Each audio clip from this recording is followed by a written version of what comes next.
Camarades peu d'Afrique, peu de Côte d'Ivoire, si tu es un démon, mes chers frères et sœurs. Côte d'Ivoire, il y aura mani. Il y aura mani, amani, amani, amani, amani. Là, l'homme de où est là? Il s'appelle Bouga Sako Gervais. C'est un acteur de la société civile ivoirienne. Le lundi 9, il a dénoncé la radiation des leaders de l'opposition de Côte d'Ivoire. En l'occurrence, le président Laurent Gbagbo, le premier ministre James Soro, le président Thiam, etc.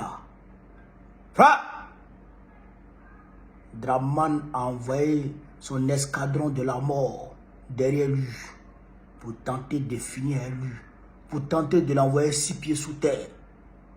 Grâce à Dieu, le gars a pu s'échapper. À là où je parle, il est aux États-Unis. Il dit, tant que Draman est dans le pays, là, lui ne rentre plus. Eh, quel est le gars? Frère, on va écouter ici sa dénonciation. Et puis, Gbagbo va décortiquer. Ce qu'il a dit, puis Gbagbo va décortiquer. On est parti, on écoute Bouga Sako Gervais. Moi, je suis assis, je sais qu'il ne va pas se présenter. Voilà. Moi, mais il faut que, quand vous êtes là, vous êtes des journalistes, je peux vous le dire. Hein. Moi, mais j'ai des signaux depuis le début jusqu'à maintenant qui me permettent de le dire. Voilà. Et même celui qui pourrait proposer comme son candidat, je l'ai déjà à l'esprit. Voilà. Mais ça n'engage que moi. Moi, je sais ce qu'il va faire. Et c'est pour cela que, si vous remarquez, ça c'est une analyse politique maintenant que je fais. Qu'elle soit filmée ou pas, je m'en fous. Mais c'est mon analyse. Voilà. C'est pour cela que il souhaiterait, il va toujours se braquer, il ne va jamais réintroduire les personnes qu'il a raillées pour permettre à son tantampion qui va venir là de gagner haut les mains. Mais c'est une erreur grave. Il se trompe grave. Il se trompe grave. Parce que tenez-vous bien, ce qui attend l'opposition, c'est quoi? C'est que les 21 et 22, 20, 21 et 22 là, comme M. Ouattara dit, il n'est plus candidat. Parce que chaque fois qu'on l'interroge, vous l'interrogez, il dit, je vous garantis une élection apaisée. Et parce que dans son esprit, quand il va se retirer, le camp va revenir. C'est faux. Il a menti. Il a menti. On anticipe, hein. Vous voyez là, on ne dort pas. On réfléchit à tous les scénarios. S'il se retire, ça va glacer certaines personnes. Des gens m'ont dit, ah, mais comme il se retire là, bon, Gbagbo, il n'a pas... Je n'ai pas envie d'enclencher sur cette question. Mais le président Gbagbo, là, ce n'est même pas une question même électorale. Hein. C'est une question de dignité humaine. Le monsieur est fouetté dans son orgueil, dans son honneur, dans sa dignité. Et nos ancêtres se sont battus aux États-Unis. C'est Martin Luther King qui a fait que la ségrégation raciale a cessé. C'est une question de dignité. Ils n'étaient pas des hommes. Ils étaient des esclaves. C'est une question de dignité. Même on a envoyé à la CPI, la ne fait pas plus mal que le fait qu'on dise qu'il n'est pas ivoirien. Et puis on a lâché la liste là.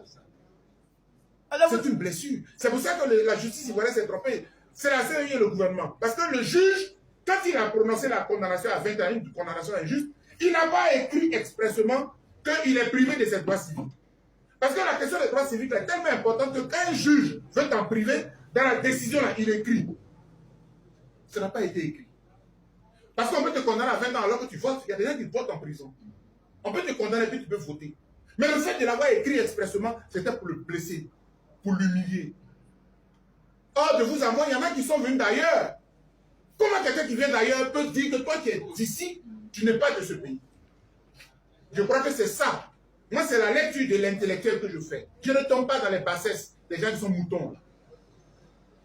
Donc, je voulais te dire que nous sommes constants. On a condamné le 3e mandat, on va condamner le 4e mandat. Tout de façon claire. Et il n'y aura pas de 4e mandat. Et il n'y aura pas de 4e mandat. Cette année, il n'y aura pas de 4e mandat. Maintenant, si c'est sur le 4e mandat là, qu'on veut compter pour l'annuler, pour dire que la paix va revenir, mais aussitôt qu'on annule, aussitôt qu'il n'est pas candidat, il faut que la CEI, là, on la casse. Ah oui, oui, la CEI, là, elle sera cassée. Sinon, vous n'avez rien fait. D'ailleurs, même, l'opposition s'est retirée de la CEI. Quelle est sa constitution en son article 35 là? On monte en décembre sur Ouattara ne pouvait pas être candidat. Et pour ça, le pays a été bloqué. Une rébellion nous a été servie. Oh, vraiment, sinon on pouvait tous... Vraiment, malheureusement, les gars, on ne peut pas faire rébellion. C'est dommage, hein?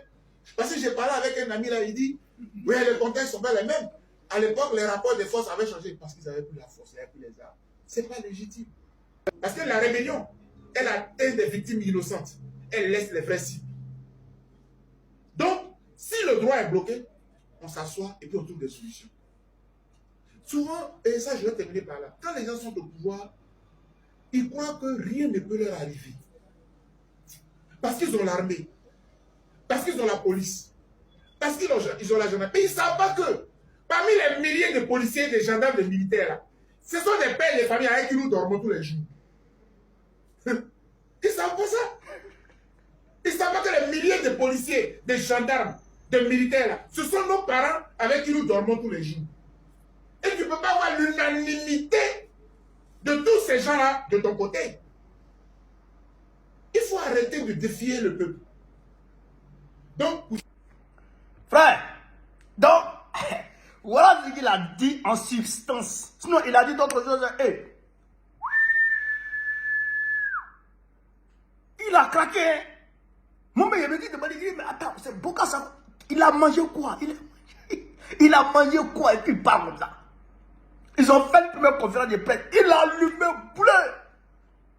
Cette deuxième conférence de presse, après la sortie de Gbagbo, où le président a dit, je me battrai. Comme il veut la bagarre, ils vont avoir la bagarre. Non. Où le président a dit, où il veut la bagarre, s'il veut la bagarre, ils vont avoir la bagarre. Et il n'y aura pas de 4e mandat. Quand le président a dit ça là, attends, ils ont sorti encore, ils ont mis boulet. Mais il y aura magne. Draman, il est mélangé, il est trop machoqué, il est traumatisé. Il est déséquilibré dans la tête. Il parle seulement. Il fait le couchement, il se réveille en plein 4h du matin. Puis il commence à donner un coup de poing d'avant. Elle dit, mais pourquoi tu me tapes? Mais Gbagbo arrive. Frère, il fait le couchement. Et ça ne va pas au RADP. Ça ne va pas. Il y a une faction du RADP. Je dirais qu'il y a une faction du RADP à l'aile là, qui ont choisi déjà Patrick Achi comme leur candidat. Oui, ça c'est les sons qui nous viennent, c'est des sources sûres. Et ils ont déjà choisi Patrick Achi comme leur candidat. Et ils ne sont pas prêts pour Draman. Ils ont déjà choisi Patrick Achi. Et Patrick Achi est leur candidat. Il y a une faction du RADP. Et Patrick Achi est leur moro. Ils ne sont pas prêts pour Draman. Cette année-là, ils ne sont pas prêts. Et puis, les mêmes sont contre l'exclusion des leaders. Ils sont contre l'exclusion des leaders de l'opposition. Parce que c'est les Ivoiriens. C'est les Ivoiriens. Et ils savent que exclure les leaders comme Gbagbo, ça va créer palabre dans le pays. Ils ne veulent pas palabre dans leur pays. Mais ceux qui sont venus d'ailleurs, là, qui n'ont pas l'amour de la patrie, là, sont eux qui veulent créer palabre dans notre pays. Mais ils n'auront pas ce qu'ils veulent. Parce que Dieu va faire son travail. Et le peuple va triompher. Et le peuple aura la victoire sur eux. Voilà ce qui se passe en Côte d'Ivoire. Et c'est eux qui donnent des leçons de démocratie aux gens à travers le monde. C'est eux qui se permettent de donner des leçons de démocratie à l'AES. Que c'est pathétique. Que c'est pathétique. L'hôpital qui se fout de la charité. Là, je voudrais ici apporter mon soutien de façon indéfectible au docteur Boga Sako Gervais. Chers frères, chers doyens, je suis avec toi. Je t'apporte tout mon soutien. Je suis solidaire de toi dans cette épreuve que tu traverses. Parce que être hors de son pays, ne pas pouvoir rentrer librement dans son pays, c'est une difficulté énorme. C'est une épreuve énorme. Ça, je le sais. Sur ce, chers camarades d'Afrique, vive l'Afrique libre, vive le panafricanisme, vive tous les présidents panafricains. Gbagbo, président Gbagbo, en octobre prochain. Inch'Allah, on est ensemble.